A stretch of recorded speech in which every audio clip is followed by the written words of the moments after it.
নমস্কার, আমরা সবাই কালীগঞ্জ গভর্নমেন্ট আইটিআই প্রথম বর্ষের মেকানিক স্টুডেন্ট। আমরা প্রতি বছরের ন্যায় এবছরেও কিছু গ্রুপ প্রজেক্ট বানিয়েছি, তার পিপিটি আজ আমরা উপস্থাপন করব। আমার নাম জিৎ দে।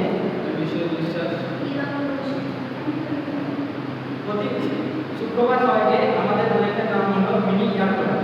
এই প্রজেক্টের মূল উদ্দেশ্য হলো খুব অল্প খরচায় ও পরিবেশ বান্ধব একটি এয়ারক্রাফট তৈরি করা। এই প্রজেক্টটিতে বাষ্পভবন পদ্ধতি দ্বারা বাতাস ঠান্ডা করার পদ্ধতি আছে। এই প্রজেক্টের মাধ্যমে আমরা বৈদ্যুতিক সংযোগ, পুনর্ব্যবহার ও দলগত কাজ সম্পর্কে বাস্তবায়ন জ্ঞান অর্জন করেছি।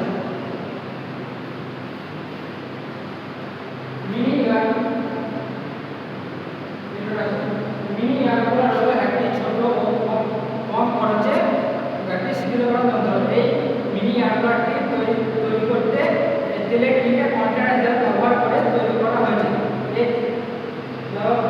এছাড়া বাষ্পভবন পদ্ধতিতে বাতাস ঠান্ডা করার পদ্ধতি আছে ও স্বল্প বিদ্যুৎ খরচায়।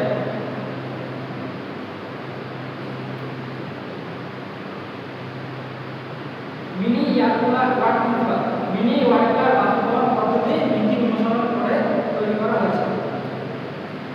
ব্লক ডায়াগ্রাম, এই ব্লক ডায়াগ্রামটিকে ফলো করে আমরা এই মিনি এয়ারক্রাফটের কাজ সম্পন্ন করেছি। এই প্রজেক্ট সম্পর্কে আরো বিস্তারিত বলার জন্য আমার সহপাঠীকে অনুরোধ করছি।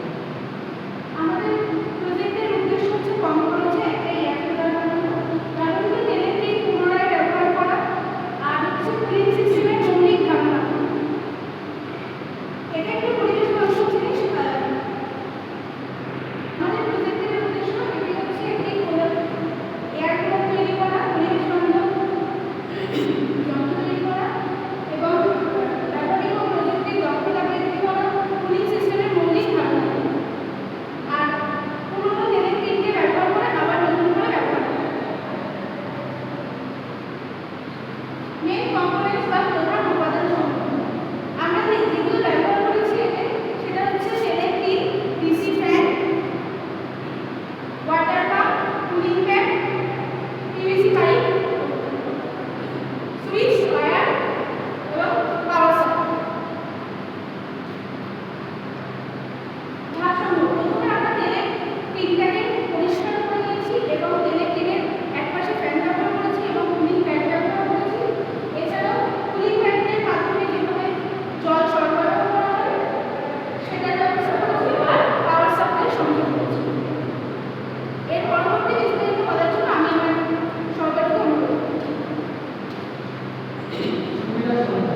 এটি কম খরচে তৈরি করা যায়, এটি কম বিদ্যুৎ খরচ হয়। এখানে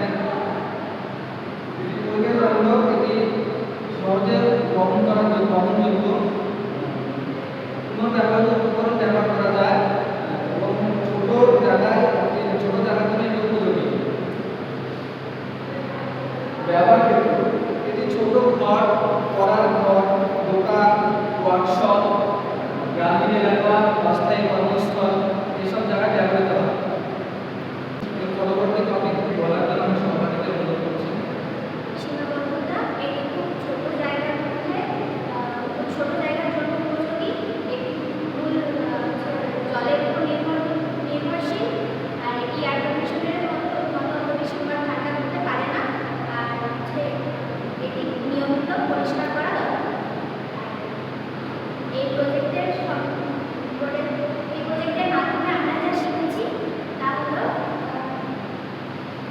ফ্যান ও জল পাম্পের কাজ, বৈদ্যুতিক সংযোগ, পুনর্ব্যবহারকারী সাইকেলের গুরুত্ব এবং ইলেকট্রনিক ফিলিং এর দ্বারা আর দলবদ্ধভাবে কাজ করা।